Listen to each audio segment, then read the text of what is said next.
А имаше ли потреба 5 милиони евра да се купува зграда? Административна зграда која што нема да го реши проблемот со трошоците за кирија на јавното претпријатие. И понатаму ќе се плаќаат.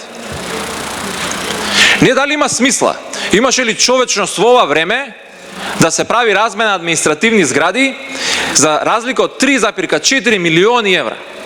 Повеќе од што дадовме на газибава за улиците и многу повеќе од тоа што им дадовме на граѓаните.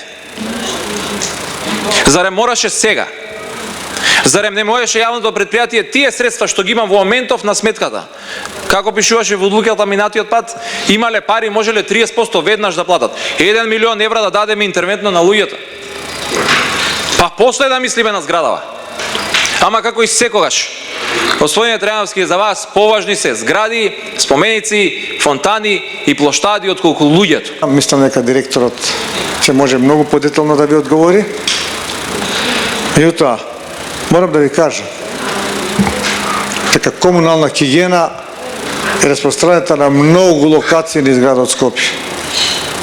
Има можност да механизацијата и администрацијата бидат на едно место. Проценките ги прави државниот завод.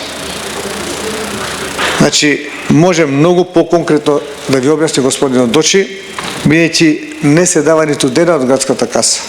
Времето ќе покаже дека таа одлука донесена на овој совет е историска за комунална, вработените во комунална тоа го ценат и ќе го ценат и оние кои што веќе не се во комунална, меѓутоа живееле со комунална, работеле 30 години во комунална. Нормално дека секогаш има и противници, но таа бројка мислам дека е мала, не само во овој совет, него тоа и надвор од овој совет и меѓу граѓаните, бидејќи граѓаните се заинтересирани да добиват квалитетна услуга, да ја добијат на време услугата, а ние тоа го покажавме, морам и ова да го нагласам, и при ова несреќа со која се обидувате да профитирате, дека овие милион евра требаше тамо да ги дадеме, жалосно е така да се констатира, бидејќи тие се пари собрани од вработените на јавното претпријатие кои што работат од вработен, тоа е буџет на јавното претпријатие, од кои што работат, јавното е на градот, не е проблем. Вработените работат на минус 15 степени да го соберат отпадот, па граѓаните не плаќаа кога не вршевме услуга. Значи, граѓаните на минус 15 во еден ноќе пред вашата куќа и пред мојата куќа го собират отпадот. И на плюс 40, заразувајки, умрејки на 55 години. Зборувам за вработи. Не, сега мислам да не. Не ми префрлувате. Јас никогаш не ви префрлувам. Не сакам политичка. Све политичка дебата.